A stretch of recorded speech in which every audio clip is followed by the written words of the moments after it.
Hello everyone, it's Dr.Manjiri Nadkarni, Ayurvedic MD, registered holistic nutritionist, back today for another session of Wellness Wednesday. So today's topic is all about Hello navigating. everyone, it's Dr. Manjiri Nadkarni, Ayurvedic MD, registered holistic nutritionist. Okay, excuse me for that. Yeah. So today's topic is very interesting. Today we are going to talk about managing your blood sugar levels while enjoying festivities of the season. So we are in the holiday zone, so you have seen that every single day, you'll have cookies at your workplace, or you may have friends bringing you some kind of treats. And if you are someone who is a diabetic or who is battling blood sugar issues, or if you are somebody who feels on an energy roller coaster, that's another sign that you could have blood sugar imbalances. If you have a carb meal and if you're crashing, that is another sign you could have blood sugar imbalances, right? So if you are one of uh, the very common people who struggles with blood sugar management, who struggles with weight management, and you absolutely feel that you have not much control or no control when it comes to sweets and treats, this is exactly what we're going to talk about today. So we are going to discuss some strategies, 10 of the strategies that are going to help you make sure that your blood sugar is going to be in balance. And this is going to be super important so you can have a lot of fun this holiday season, at the same time stay super healthy. So my number one suggestion is always that plan ahead, right? So if you are going to a party, plan ahead of time. Make sure you get an idea of the menu ahead if it's a party at a restaurant, or you could always ask the host, or your friends, what are they going to cook. And if you are going to a potluck, always bring some kind of a healthy option that you could eat that is also rich in protein, right? So we talk about proteins.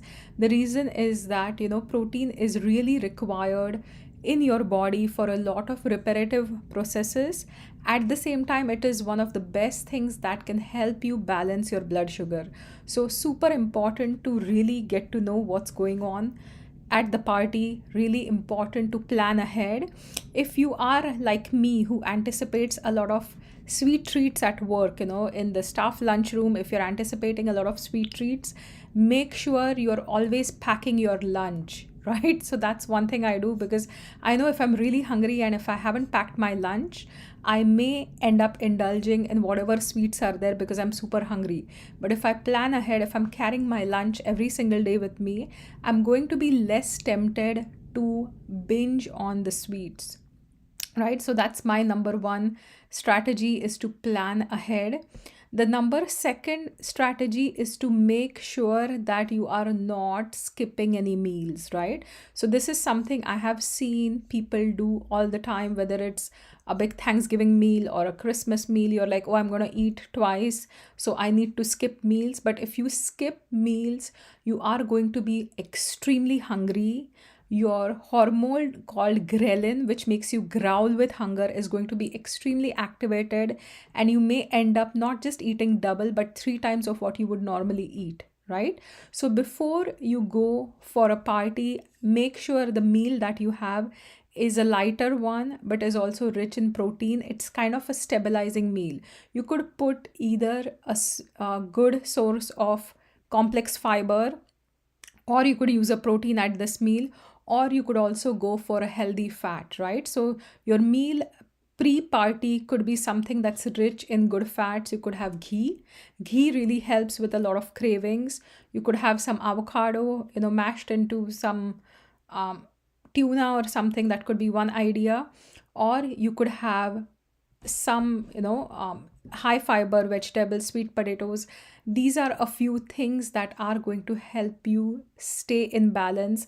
These are some things that are going to satiate you, so you are not going to be extremely hungry when you reach the party, or when you are exposed to those fun treats, right? So this is the second strategy. The third one is to always stay hydrated, right? So the third one is always stay hydrated. A lot of the times the hunger and thirst cues are not met or not understood well. I have clients who are telling me that, oh, I don't ever feel thirsty, right? But I'm hungry all the time.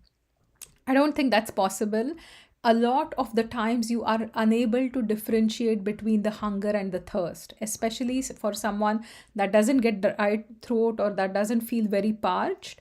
So you want to make sure that you're also drinking water at regular intervals. Do not drink a lot of water before your meals, but you have to make sure you're well hydrated. You are drinking warm water. Warm water is extremely detoxifying. You can add some lime or lemon slices to your water. That's also going to alkalize your water, and you are going to ensure that while you're staying hydrated, you are also going to be able to manage those hunger cues, right?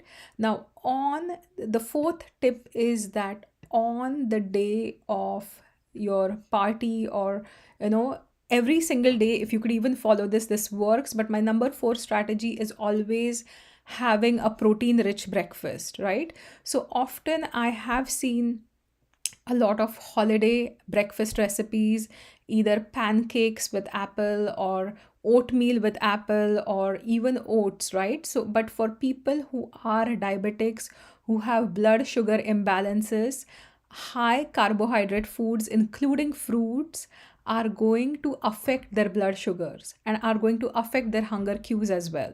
So in the morning, if you have some good protein rich breakfast, it could be eggs if you are a vegetarian, right? If you are a vegan, you could make a buckwheat pancake adding some hemp seed.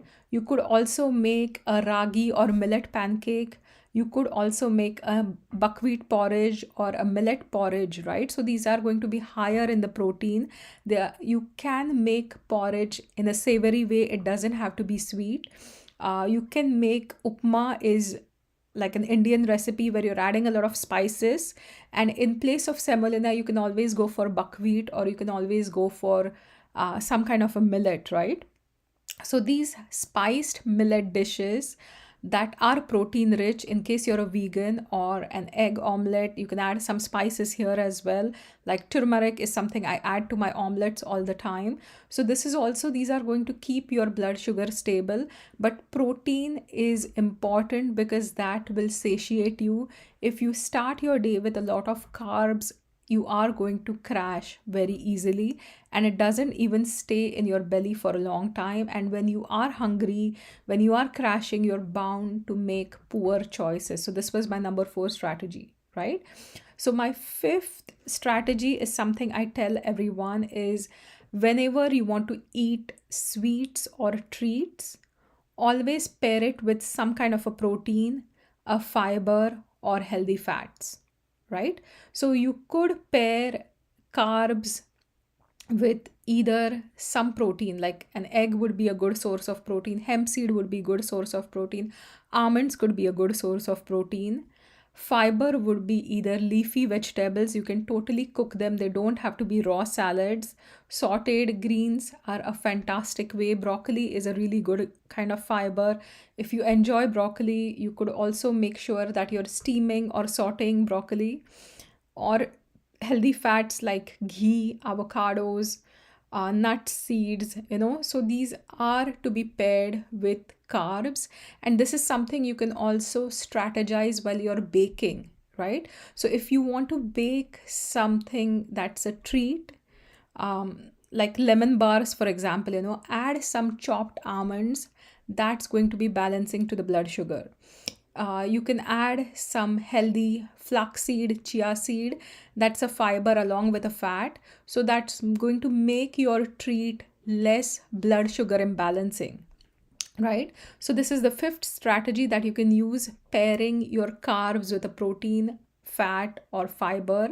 And this is also a very good way to make your treats, whatever treats you're baking, you're cooking, make them more blood sugar friendly. So that was the fifth strategy. The sixth strategy is, in Ayurveda, when we talk about eating foods, we always talk about eating the sweet taste first, right? But sweet taste is not limited to sugars. Sweet taste is also any kind of proteins. Dense proteins are often sweet in taste, whether we are talking about milk or dairy products like cheeses, or whether we are talking about meats or eggs, right? So whatever it is that you're eating, choose the protein first, even when you're having the sequence of food. You can also eat a lot of vegetables with it, so that protein fiber is definitely going to help balance your blood sugars. Seventh strategy is to always spice it up, right? Spicing your foods is fantastic for the flavor, but also these delicious kinds of spices are going to help you digest the food and balance the blood sugar if you choose those appropriately, right? So cinnamon is very common. If you have seen sweet kind of treats, cinnamon works extremely well to help balance your blood sugar and digest all the sugars that you're consuming. So if you are having any stewed apples, I would add some cinnamon. Oats, I would add some cinnamon. Any kind of sweet treats you're using, you can add cinnamon. Cardamom is my favorite when it comes to digesting a lot of dairy products. Green cardamom is unparalleled. It also can help balance blood sugar slightly. It's not known for really lowering blood sugar too much, but it has a slight anti-diabetic action. So things like, you can use green cardamom in any kind of dairy recipes that you're using. If you're cooking some kind of a cheesecake, you can add a little bit of cardamom, gives a beautiful aroma and also a great taste, and it has a very subtle taste, right? So for dairy products, green cardamom works extremely well. Ginger is also another great one, right? So gingerbread cookies, if you're making, add a little extra ginger with some cinnamon, and they will be a bit balancing to the blood sugar. If you're cooking foods, you can all rice based dishes, with a lot of white rice, you can add some bay leaves. Bay leaves are fantastic at helping balance blood sugar as well. So bay leaves would be another one. Turmeric, if you have had a heavy meal with a lot of sugar in it or heavy carbs, you can go for 1/4 teaspoon of turmeric mixed into warm water and just have it as a turmeric tea, and that's going to help balance your blood sugars. There are so many other spices, fenugreek. I absolutely love fenugreek this season. So you can find fenugreek leaves in the market itself, right? So if you go to any of the grocery stores, you should be able to get fenugreek leaves, and you could definitely mix these leaves with any of the spinach dishes that you're cooking, and you could just use half a cup of fenugreek for a cup of spinach, right? Because fenugreek can be slightly bitter, but it's blood sugar balancing. So if you're making spinach with ricotta, you can add some fenugreek. You can also get dried fenugreek leaves that you can add to these dishes, and that will elevate the taste of your recipe, at the same time help you balance your blood sugar, right? So spice it up. That is number 7. You have to spice up your foods. Spices will aid digestion. Spices are packed with antioxidants, and spices also help balance your blood sugar and also help your circulation, right? So if you are feeling extremely cold with the crazy temperatures outside, spices are your absolute best friends. Number 6, sorry, not number 6, number 8 is movement. Any kind of movement after you eat a heavy meal. So do not sit down, right? If you've had a heavy meal, you can go walk about around the house. In Ayurveda, we call it a concept called Shatapavali, which means 100 steps. So when you have eaten your meals, all you have to do is walk 100 steps at a moderate pace. It doesn't have to be fast, it doesn't have to be extremely slow. Your regular pace, you can walk 100 steps. That will aid digestion. That will make sure that your body is not getting those blood sugar surges after an hour of eating. Unless you have eaten too heavy, it is safe to get walking outside. It is also good to start exercising. You do not want to start exercising with a full belly, because that's going to take away from your digestion, right? So this is something that's extremely important to implement. Now, number 9 is to make sure that you're paying attention to portions, right? So portion control is extremely important. And if you can't see or can't understand, oh, how much of a portion it is, you can use 3 ounces would be nearly like a palm, right? 1 tablespoon is nearly equivalent to your thumb, and 1 cup is literally equivalent to a fist, right? So when you're having sweets, when you're having treats, you can look it as a treat over a cheat, right? So if you start cheating, you feel bad about it. Oh, I'm bad, so I'm going to eat, and then I'm going to eat more because I'm bad, either ways, it doesn't matter. But if you allow yourself a treat and follow the portion control, it's going to be really beneficial for you, because you can enjoy your foods at the same time, because you're just having smaller portions of the sweets or treats. It's not going to affect your blood sugar. So that was my number 8, was for the portion sizes. The number 9 was to make it a treat rather than a cheat, right? So when we cheat, you feel bad again, that gives you an allowance of doing it all the time. But a treat is something that you are choosing it at a certain time, right? So if it's a party, okay, I'm going to allow myself to eat. If it's the Christmas dinner, I'm going to allow myself to eat, but I'm also going to behave well. I'm not going to feel bad about it. My body's not going to feel bad about it either, right? So that's a treat. So allowing yourself to have that treat, to eat sweets in moderation, is one of the biggest things. And number 10 is to make sure that you are managing your emotions really well, managing your stress really well, right?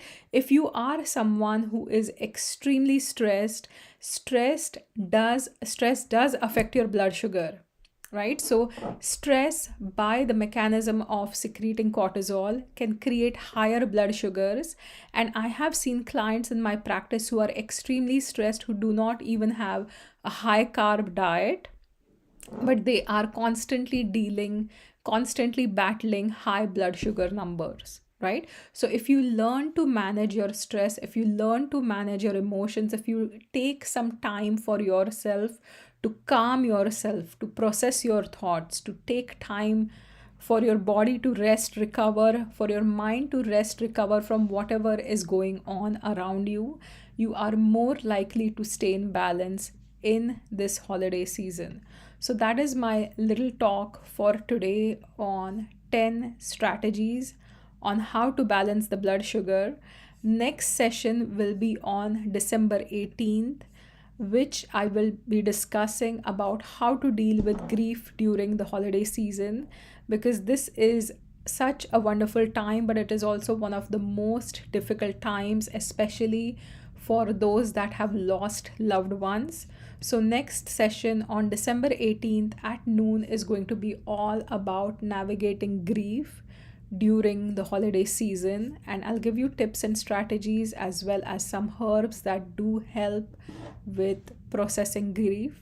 Thank you for watching this. If you have any suggestions, you are most welcome to put it in the comment section, and I'll be back to look at those comments and take your feedback. Thanks once again for watching this. Have a wonderful, wonderful day and a lovely festive season. Bye for now.